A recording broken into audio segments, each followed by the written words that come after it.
है, लेकिन परमेश्वर नहीं चाहता कि हम हार में जिए, हार में जिए।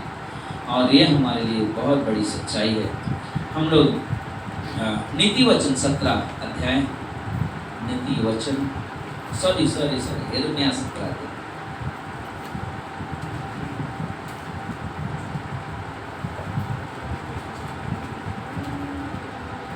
9 और 10।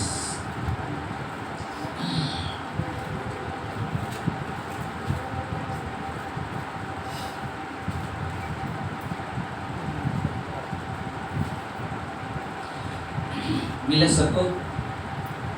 यिर्मयाह 17 अध्याय 9 और 10 वचन क्या कहता है? पे मन तो सब वस्तुओं से अधिक धोखा देने वाला होता है, उसमें असाध्य रोग लगा है, उसका भेद कौन समझ सकता है? 10 मैं यहोवा मन की खोजता और हृदय को जांचता हूँ, ताकि प्रत्येक जन को उसकी चाल चलन के अनुसार अर्थात उनके कामों का फल दूं।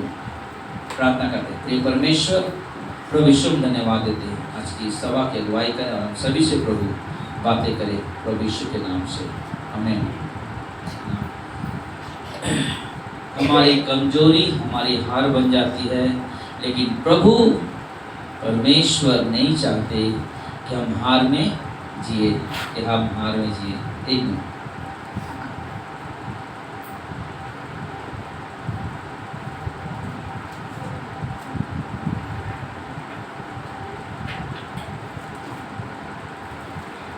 हम हार में जिए। हम देखते हैं कि आज संसार में बहुत सारी हमारे पास कमजोरियां होंगी और बहुत सारी चीज़ें जो आज हम बात करेंगे। और हमेशा हम सुनते हैं बाइबल में कई ऐसे लोग हैं जिनकी कमजोरियों के कारण हमेशा उनको नुकसान ही भुगतना पड़ा। कमजोरियों के कारण क्या हो गया? हमेशा नुकसान ही भुगतना पड़ा या हानि हुई। और कमजोरियां जब हम देखते हैं तो सबसे पहला में कमजोरी एक चीज देखा, तो हमने देखा कैन के अंदर ना, कैन और हाबिल दो भाई, आदम के पहले बेटे दो, और कैन के अंदर एक मैंने कमजोरी देखा। और कमजोरी के कारण कैन के अंदर कुकराहट आई। कमजोरी क्या था उसकी? कि मैं इतना मेहनत किया, मैंने इतना सब कुछ बनाया, अब मेरा पिता बोलता है परमेश्वर के लिए भेंट लेकर आ। लेकिन उसके अंदर क्या हो गया मालूम है? कुड़कुड़ाहट। कुड़कुड़ाहट एक कमजोरी है, सचमुच कुड़कुड़ाहट एक कमजोरी है। और यही कमजोरी के कारण उसकी हानि क्या हुई कि परमेश्वर ने उसकी भेंट को ग्रहण नहीं किया। कुड़कुड़ाहट से सबसे बड़ी हानि हो गई उसके जीवन में कि उसकी भेंट परमेश्वर ने ग्रहण नहीं किया। हम और आप भी अगर कुड़कुड़ाते हैं दान दसवां अंश के बारे में, तो हमारी भेंट अगर हम कुछ देते भी है तो कभी ग्रहण नहीं होता है। बाइबल कहता है क्या? कुड़कुड़ाहट से देने की बात करता है, हर्ष से देने की बात करता है। कैसे बात करता है? हर्ष से देने की। और उसका भाई हाबिल, उसके अंदर हर्ष था, आनंद था, और आनंद के साथ बोला कि एक भेड़ का बच्चा नहीं लेकर आया उसने, कई पहलौठे को लिया। उसको तो अनाज लेकर आना था, लेकिन उसने कई पहले सोचा अगर उसके पास, दूसरे में बहुत जानवर थे उसके पास, सोचे उदाहरण के लिए अगर 10 बच्चे को लेकर आया, 10 बच्चे को लेकर आया, आज के जीवन में आदमी क्या सोचेगा? इतना अगर दिमाग ये बच जाएगा तो अगर इससे बड़ा होगा तो हम कमाई बेचेंगे, इतना पैसा मिल जाएगा ना। लेकिन हाबिल के अंदर एक आनंद था, आनंद था उसके अंदर, क्योंकि उसे मालूम है परमेश्वर कौन है। मेरा पिता हमेशा परमेश्वर की महिमा करता है, मेरा पिता हमेशा परमेश्वर के सामने साल में लेकर जाता है, भेंट चढ़ाता है। तो मुझे मालूम है, मेरे पिता के जीवन से मैंने देखा परमेश्वर कैसे, और इसलिए हाबिल हर्ष से परमेश्वर के पास है। ये उसकी ताकत थी। लेकिन कैन के अंदर कुड़कुड़ाहट उसकी क्या थी? कमजोरी थी, और इसलिए उसकी भेंट ग्रहण नहीं की गई। भेंट नहीं की है। और हम देखते हैं ना, हम देखते हैं उनके जीवन को। इसलिए जरूरी है कि हम जब परमेश्वर के पास आते हैं तो हम ये सोचना, अरे क्या जाना पड़ रहा है, जिसकी जा रहे हो, या हम उसके भवन में आना पड़े स्टार्ट नहीं, ये हमारी ये मेरा आनंद नहीं है। आनंद क्या करता मालूम है? वो मुझे पहुंचना है सर्विस में, मुझे सभा में पहुंचना है, किसी भी परिस्थिति में पहुंचना है, मुझे जाना है, मुझे वहाँ पे पहुंचना है ना, क्योंकि मुझे परमेश्वर को प्रसन्न करना है अपनी आराधना के द्वारा, अपने हृदय की सच्चाई की उपस्थिति के द्वारा परमेश्वर को महिमा देना। मेरे ओंठों से आराधना निकलेगी, मेरे ओंठों से प्रशंसा निकलेगी, मैं उसके द्वारा परमेश्वर की महिमा करूंगा, मैं परमेश्वर को प्रसन्न करूंगा। अगर हम उसका उल्टा कर देते हैं, आज नहीं लेंगे या नहीं आ रहे, क्या करवाना, ये हमारी कमजोरी है, ये हमारी कमजोरी है। इस कमजोरी को हमें शैतान की ताकत न बनने दे, क्योंकि हमारी कमजोरी शायद हम छुपा रहे मुझसे या अपने परिवार से, अपने किसी पड़ोसी से, अपने कोई मित्र से, लेकिन आप परमेश्वर से नहीं छुपा सकते। दूसरा, अगर आप अपनी कमजोरी बयान कर रहे हो किसी और के सामने, तो शैतान आपकी कमजोरी को देख रहा है, समझ रहा है आपकी कमजोरी क्या है, और उसी कमजोरी के द्वारा हम पर आक्रमण करता है। उसी कमजोरी के द्वारा क्या करता है? हम पर आक्रमण करता है। और ये हमारे लिए बहुत समझने की ज़रूरत है, जानने की ज़रूरत है, क्योंकि अभी हमने सुना, भाई प्रसाद ने कहा कि परमेश्वर के अधीन हो जाओ ना, परमेश्वर के अधीन होना शैतान का सामना करना है, और वो हमारे लिए सबसे अद्भुत चीज़ है। हम जब न्यायों की किताब में देखते हैं तो पहले यहाँ पे क्या देखा, एक व्यक्ति है जिसके अंदर कुड़कुड़ाहट है कि मैं परमेश्वर क्यों दूं, लेकिन एक व्यक्ति है जिसके अंदर एक सबसे बड़ी कमियां है, स्त्री। और सबसे बड़ी उसके अंदर एक कमजोरी है, स्त्री।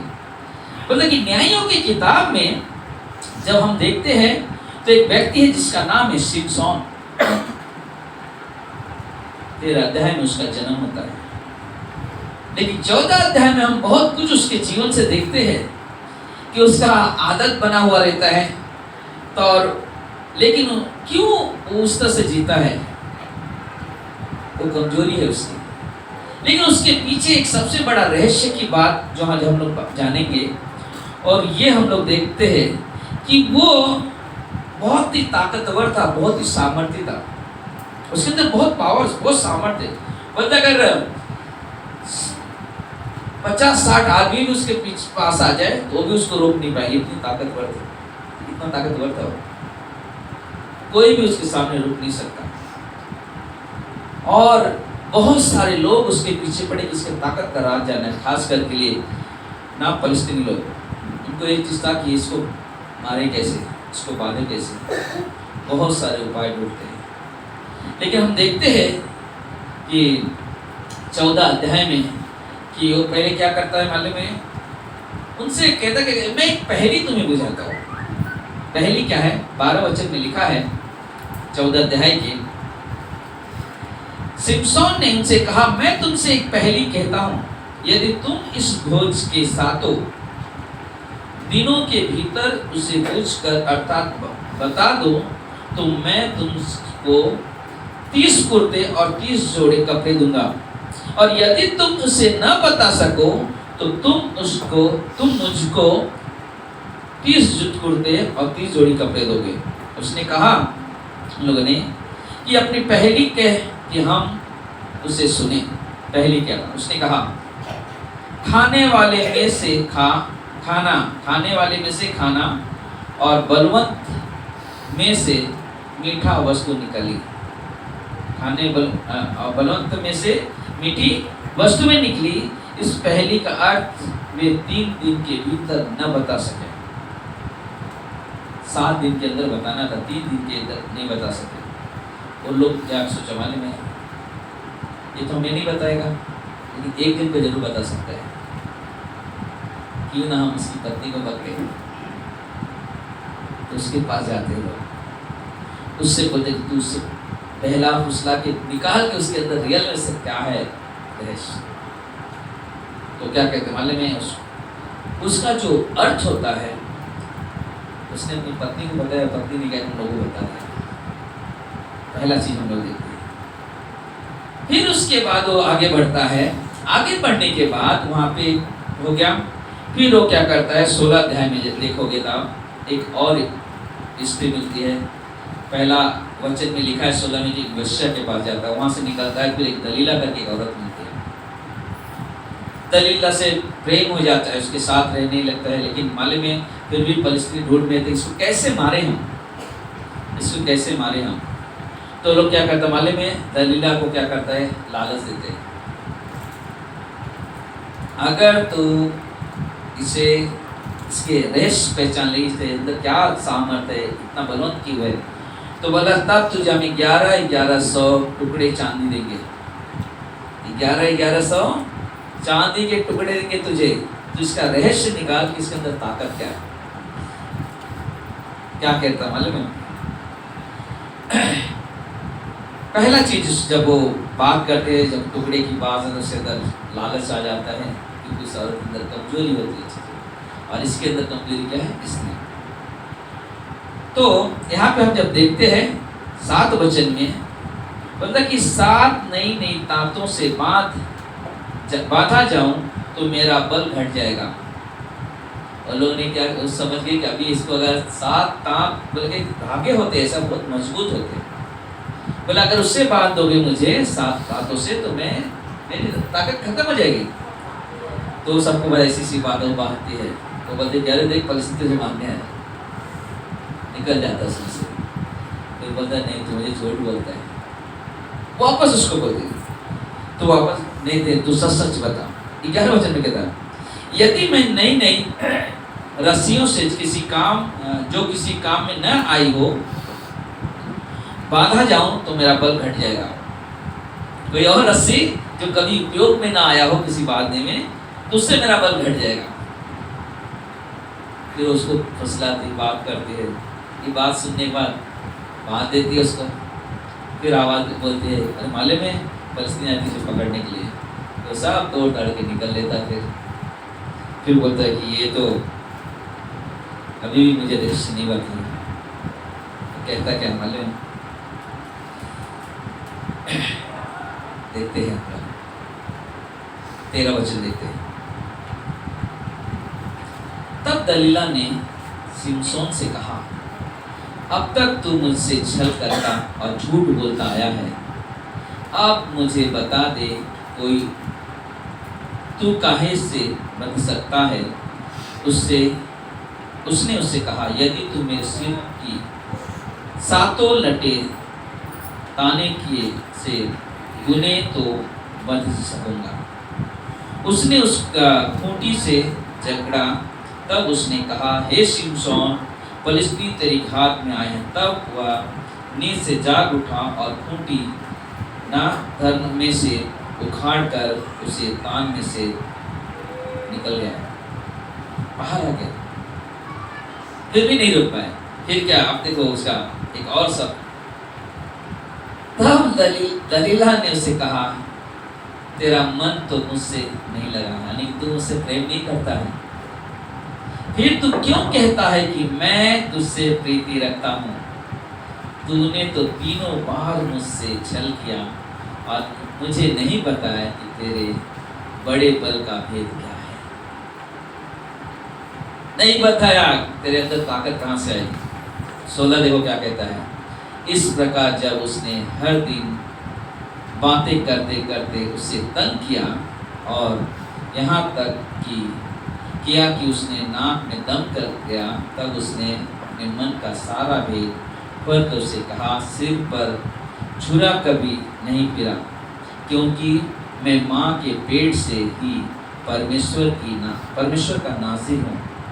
यदि मैं मुड़ा जाऊँ तो मेरा बल इतना घट जाएगा कि मैं साधारण मनुष्य के समान हो जाऊँ।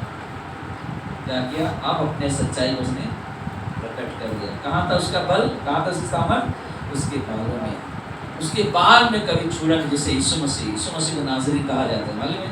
यीशु नाज़री के नाम से बोले यीशु मसीह भी नाज़री, बोले ये इसके अंदर, इसके बालों में ताकत है।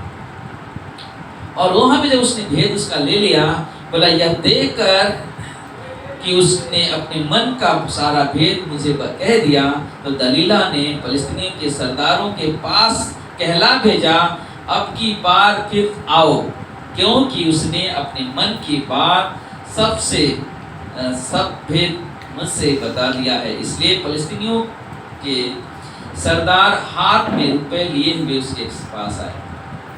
बोला था ना पैसा मिलेगा, चांदी के 30 ना 1100 टुकड़े मिलेंगे, और पैसे लेकर उसके पास आए।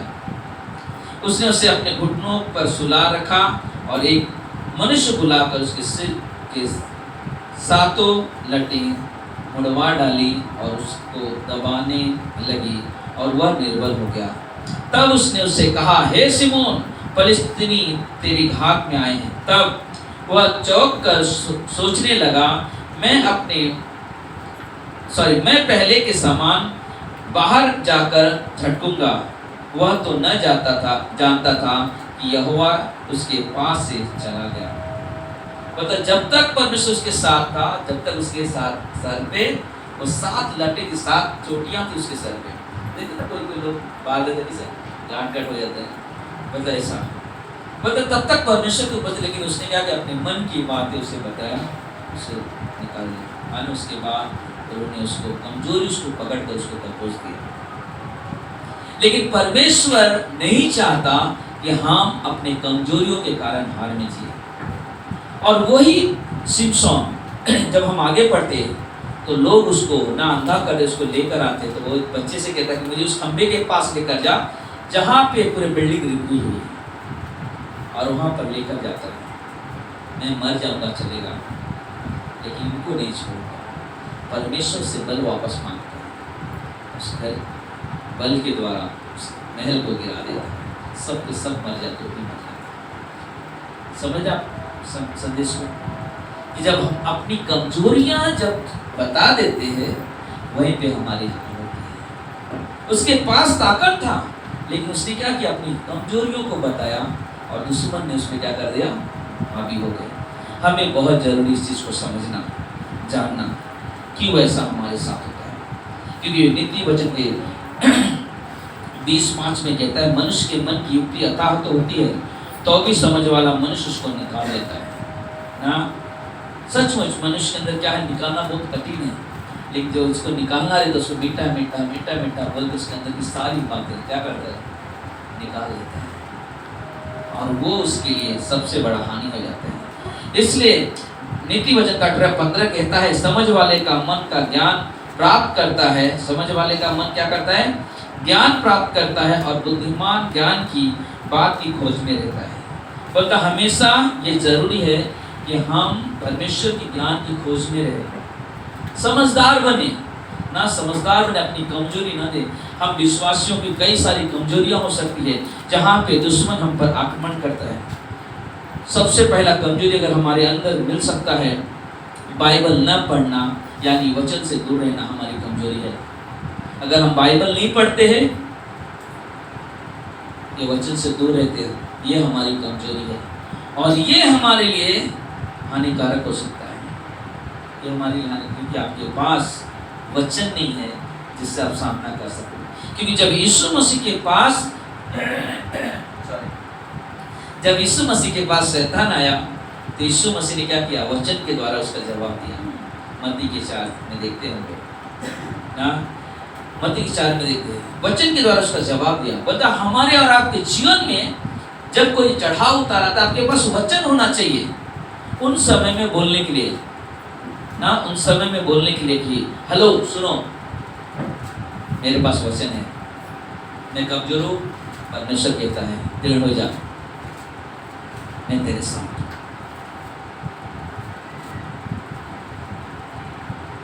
दृढ़ हो जा, मैं तेरे साथ। हमें वचन हमारे अंदर होनी चाहिए। आप पढ़ना नहीं जानते, लेकिन सुनना तो जानते हैं, क्योंकि बाइबल कहता है रोमियो का 10:17, विश्वास सुनने से, और सुनना परमेश्वर के वचन से होता है। और वो हमारे लिए तो बोले कि एक चीज सबसे पहले हमारी कमजोरी हो सकती है कि वचन से दूर रहना, बाइबल ना पढ़ना। दूसरा चीज, प्रार्थना का जीवन ना जीना। अपने व्यक्तिगत जीवन में प्रार्थना नहीं करना, यह हमारी कमजोरी है और इससे हम हार सकते हैं, हम फंस सकते हैं, क्योंकि हमारे पास प्रार्थना करने का हृदय नहीं, हमारे प्रार्थना करने का मन नहीं है। तीसरा चीज है संगति ना करना, संगति में ना रहना, विश्वासियों की संगति ना करना। बोलते ये भी हमारी कमजोरी। हम हमेशा निराशाओं में रहेंगे, हमेशा ढीला रहेंगे। हमारे पास हमेशा वो जो पेड़ के में पानी ना मिलता हो, उसका पेड़ कैसा होता, हरा भरा रहेगा, मुरझाया हुआ रहेगा। बोलते कि वैसे विश्वासी का जीवन है, अगर वो संगति में नहीं है तो मुरझाया हुआ रहेगा, अगर संगति में है तो उसका जीवन हमेशा हरा भरा दिखाई देगा। चौथा चीज,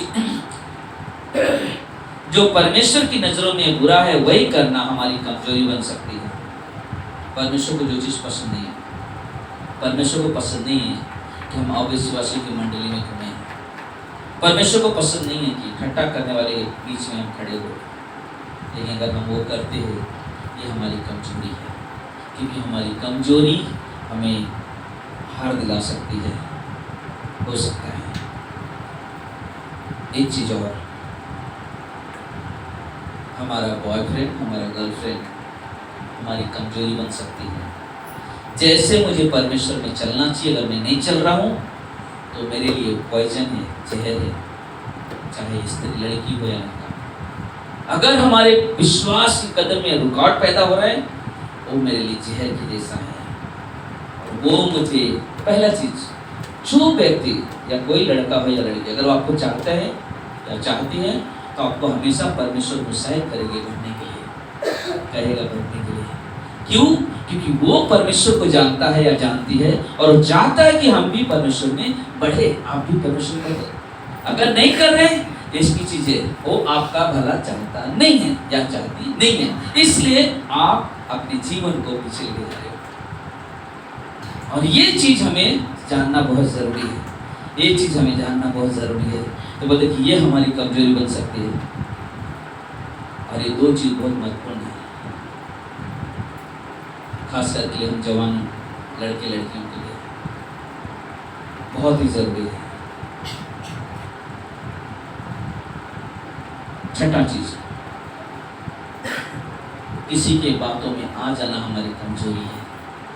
हम किसी की बात सुन लिया, हमने बढ़ना छोड़ दिया, ये कमजोरी है और इस कमजोरी को हमें निकालना है, क्योंकि परमेश्वर नहीं चाहता हम कमजोरी में जिए। क्योंकि पौलुस कहता है ना, परमेश्वर का अनुग्रह कहाँ पे काम करता है? जब हम निर्बल होते हैं तो हमें ताकत देता है, हमें सामर्थ्य देता है, क्योंकि उससे मुझे उपयोग करना है। परमेश्वर हमें उपयोग करना चाहता है और हमें ताकत देता है, हमें बल देता है, और वो हमारे लिए बहुत ज़रूरी है, वो हमारे लिए बहुत ज़रूरी है। सातवां चीज, पैसे का लालच करना, चाहे पास्टर हो चाहे कोई विश्वासी हो। तो अगर उसके अंदर ये लोभ है तो बोलते कि उसके लिए बहुत बड़ा हानिकारक है, क्योंकि बाइबल कहता है पहला तिमोथी का 6 अध्याय 5 वचन में, और मनुष्यों में व्यर्थ रगड़े झगड़े उत्पन्न होते हैं, जिनकी बुद्धि बिगड़ गई है, वे सत्य से विहीन हो गए हैं, जो समझते हैं कि भक्ति बड़ी कमाई का द्वार है, पर संतोष से ही भक्ति बड़ी कमाई है, क्योंकि न हम जगत में कुछ लाए हैं और न कुछ ले जा सकते। यदि हमारे पास खाने को और पहनने को हो तो इन्हीं में हम संतोष करना चाहिए, पर जो धनी होना चाहते हैं वे ऐसी परीक्षा में और फंदे में और बहुत सी व्यर्थ और हानिकारक लालसाओं में फंसते हैं, जो मनुष्य को बिगाड़ देती है और विनाश के समुद्र में डुबा देती है। क्योंकि रुपए का लोभ सब बुराई का क्या है? जड़ है, जिसे प्राप्त करने का प्रयत्न करते हुए बहुत ने बहुतों ने विश्वास से भटक कर अपने आप को नाना प्रकार की दुखों से क्या कर दिया, छलनी कर दिया। पर तिमोथी को पौलुस कहता क्या है, हे परमेश्वर के जन, तो इन बातों से भाग, धर्म, भक्ति, विश्वास, प्रेम, धीरज और नम्रता का क्या कर, पीछा कर। बोले सारी चीजें हैं, लेकिन तुझे करना क्या है, तुझे परमेश्वर में बढ़ना है, तुझे परमेश्वर में बढ़ना है। तू धर्म का, भक्ति का, विश्वास का, प्रेम का, धीरज और नम्रता का क्या कर, पीछा कर। बोले जरूरी हमारे लिए, जरूरी है कि हम धर्म का पीछा करें, हम परमेश्वर का पीछा करें। बोले ये हमारे लिए बहुत जरूरी है। आपने देखा यहूदा इस्करियोती जिसने यीशु मसीह को पकड़वाया, उसकी सबसे बड़ी कमजोरी थी पैसा। यीशु मसीह को किस लिए बेचा, कोई और कारण था नहीं, पैसा। चांदी के 30 सिक्के मिलेंगे, वाह, 30 सिक्कों की उसका मन में बहुत सारी बातें एक जगह और उतरते हैं। मालूम सिमोन फरीसी व्यक्ति था जिसके घर में यीशु मसीह खाना खाने बैठा हुआ था। वहाँ पे एक औरत आती है, वहाँ बोलता है, अरे इतना किसी को ना इतना पैसा क्यों खर्चा किया उसने, क्योंकि उसको मालूम था दो चीज उसके अंदर। पहले जो चोर था, दान आते थे उसमें से पैसा चुराता था यहूदा इस्करियोती। उसके अंदर लालच, उसके अंदर लालच कमजोरी बनी। क्या हुआ उसका नतीजा, क्या किया उसने, खुद फांसी पर जाना पड़ा ना। उसके अंदर ये भी नहीं आया, सोचो ये अवसर भी नहीं बना पाया या उसके जीवन में नहीं आया कि मैं जाऊं परमेश्वर को, प्रभु सॉरी मैंने एक काम किया, लेकिन जाऊं के फांसी लगा के मर गया। पर देखिए ये चीज हमारे लिए बहुत बड़ा हानिकारक हो सकता है। 8वां चीज, जिद हमारी कमजोरी हो सकती है। जिद हमारी कमजोरी, और उस जिद के कारण हम कई मुसीबत में फंस सकते हैं। जैसे कि योना, परमेश्वर ने से कहा तो जा निनवे में जा सुसमाचार सुना, लेकिन उसने जिद किया, नहीं मैं नहीं जाऊंगा, मैं नहीं जाऊंगा निनवे में, मैं तरस से जाऊंगा। परमेश्वर नहीं तू जा वहां पे, नहीं मैं नहीं जाऊंगा। क्या किया उसने, जिद से भागा, नाव में आराम कर रहा है, वाह बहुत एंजॉय कर रहा हूँ, कोई नहीं, मुझे कुछ नहीं करना है। परमेश्वर कहता बहुत आराम कर रहे थे, है ना। तूफान आया, डगमगाने लगे, वहाँ के नाव के लोग जो जिनका था व्यापार था सामान लाने, उन्होंने सामान फेंक न सके कहीं हम डूब न जाए, फिर भी नाव नहीं रुक रही है। उसको जाके उठा रहे, अरे उठ उठ उठ, अपने परमेश्वर से प्रार्थना कुछ तो कर हमारे लिए, कुछ नहीं हो रहा है। एक शब्द निकलता, किसी ने पाप किया इसलिए नाव में प्रॉब्लम आ रही है। तो उस समय ऐसा नहीं पता तूने किया तूने किया तूने नहीं, चिट्ठी बनाया पानी में डाला, किसका नाम आया, योना। आप क्या किया, उसको बताओ बेटा फेंको मुझे, और कोई चांस नहीं था, फेंक दिया नाव पे, क्या गए मछली आई से निकल गए, आराम से उसके अंदर बैठा हुआ है।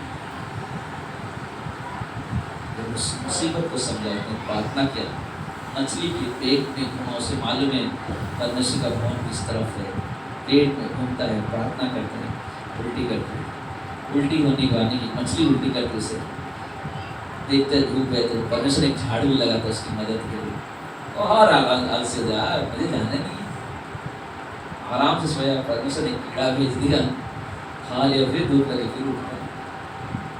लेकिन क्या हो गया, उसको वही जाना पड़ा जहाँ पे परमेश्वर। तुम जिद से अपने जीवन में मुसीबत ला सकते हो, लेकिन अगर आप परमेश्वर पे निर्भर हो तो आप परमेश्वर की महिमा कर सकते हो। हालेलुया। तो ये हमारे लिए जरूरी है, ये हमारे लिए जरूरी है कि हम जिद ना रखें अपने जीवन में, जिद हमारे लिए मुसीबत ला सकती है। 9वां चीज, चिंता मेरी कमजोरी बन सकती है। किसी चीज के बारे में ज्यादा सोचते हो, मालूम इससे होता क्या है, एक बीमारी होती है जिसे कहा जाता है डिप्रेशन। उस बीमारी में आदमी कुछ भी करता है, ज्यादा सोच के दिमागी हालात बिगड़ जाते हैं, दिमागी हालात बिगड़ जाते हैं, डिप्रेशन में बढ़ जाते हैं। 10वां चीज, ये भी महत्वपूर्ण है, ये कमजोरी, 10वां न देना, परमेश्वर को दान न देना। हम कभी दान किस तरह से देते हैं, ऐसा लगता है कि हमारे पास बस कॉइन ही बचा है ना, वही बचा है और आगे है ही नहीं हमारे पास। हम क्या करते हैं, नहीं मेरे पास है ही नहीं, तो कॉइन डाल देते हैं। लेकिन रियल तौर पे कहने लगे ये आपकी कमजोरी है। क्यों कि बाइबल क्या कहता है, मलाकी की किताब में कहता है तुम पर भारी श्राप है कि तुम दान दसवां से दो। श्राप है, बताइए मेरी कमजोरी। क्योंकि परमेश्वर क्या बोलता है, मैं तुम्हें आशीष देना चाहता हूँ, मैं तुम्हारे लिए स्वर्ग का दरवाजा खोलने को तैयार हूँ। मैं चाहता हूँ तुम्हारे घर में ना हर चीज बहुतायत से रहे। मैं चाहता हूँ तुम अच्छी जगह पे रहो। मैं चाहता हूँ कि तुम्हारे घर में गाड़ी हो, सब कुछ तुम्हारी सुविधा हो। लेकिन तुम क्या करे वाले, तुम्हारे ऊपर भारी श्राप है, इसलिए तुम्हें सीखा क्योंकि तुम्हारी ये कमजोरी है।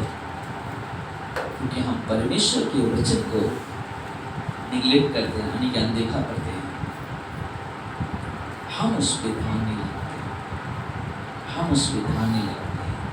मैंने एक आदमी का टेस्टमनी सुन रहा था, बोलता कि मैं जब उद्धार पाया मेरे जीवन में चीज आई, मुझे परमेश्वर को समर्पित करना पड़ा। कहा मेरे पास 10 गुंठा जमीन था। 10 गुंठा कितना तो मुझे नहीं मालूम है, लेकिन उसने सब बताया कितना होता रहेगा गांव के हिसाब से, आधा एकड़। बोलता है आधा एकड़ जमीन है जो मेरे घर के पास है, और कुछ जमीन है जो थोड़ा दूर है, लेकिन मगर यहाँ भला बेचता हो जो मेरे घर के करीब है, उसमें पैसा ज़्यादा मिलेगा। तो दूर वाला जब उसको बेचूंगा उसमें इतना पैसा नहीं मिलेगा, लेकिन मैं इसे बेचूंगा और परमेश्वर की महिमा के लिए दूंगा। उस व्यक्ति ने कहा मैं परमेश्वर को जान गया हूँ, और मैं ये कहा उसने बेचा, उसे ला कर पैसे को दिया। मैं सोच रहा था, उस सुबह में सोच रहा था एक विश्वासी के जीवन में कैसे होता है। मैं कभी कोई पास्टर नहीं होता है। एक बार एक पास्टर मिला, उसके घर पे गया, बहुत साल पहले, जब शादी नहीं हुई मैंने, बोला कि देखो ये घर है ना, मुझे किसी ने गिफ्ट दिया। मैं सोच रहा था कि इतना बड़ा घर है तो गिफ्ट नहीं लिया। उन समय में घर 7-8 की बात, 6-7 की बात है, मतलब उस समय ज़्यादा 10 लाख होगा इसके 1 BHK। मैंने गिफ्ट कर दिया। मैं सोचता था उस समय ऐसे कैसे लोग गिफ्ट कर देते हैं। लेकिन एक चीज़ हमने अनुभव किया, आप चाहते हैं कि जब परमेश्वर किसी के हृदय छूता है ना, तो उसे कुछ करने की जरूरत नहीं पड़ती है। उसके मन में आता है कि मुझे ये चीज़ करना है, मुझे ये चीज़ देना है, और ये परमेश्वर उससे देता है, क्योंकि वो परमेश्वर को अनुभव किया है, वो परमेश्वर को जाना है। हमारे बीच में एक भाई ने कहा कि पास्टर आप ट्रैक छपाते हो, मैं हर महीने मैं अपने कमाई में से दूंगा इस छपाने के लिए। हमने उसको फोर्स नहीं किया, हमने उससे बात ही नहीं किया, लेकिन उसके मन में है क्योंकि मैं परमेश्वर से प्रेम करता हूँ। मैं देखा उसको प्रेम करता है, प्रेम के कारण से कहा मुझे पास्टर मैं टैक्स का पैसा मैं दूंगा चाहता हूँ। मैं सोच पड़ा ये कहा जाता है सेवा परमेश्वर, ये कहा जाता है सेवा परमेश्वर, क्योंकि परमेश्वर काम बढ़ाने के लिए हमने क्लास में पढ़ा ना, लोग सामान तक बेचते थे परमेश्वर काम को बढ़ाने। लोगों के अंदर ही विचार पैदा हो। हमारी छोटी सी कल्चर, लेकिन आज आप लोग सब विश्वास योग्य हो, परमेश्वर के कार्य के लिए तैयार रहते हो, परमेश्वर के प्रति प्रेम है, और वो प्रेम को बरकरार रखो। मैं एक ही चीज कहूँगा, इस प्रेम को बरकरार रखो। परमेश्वर इतनी बड़ी बड़ी बीमारियों से निकालता है, परमेश्वर इतनी बड़ी बड़ी दुर्घटनाओं से निकालता है, परमेश्वर इतना बड़ा जगह पे लेके जाने वाला है।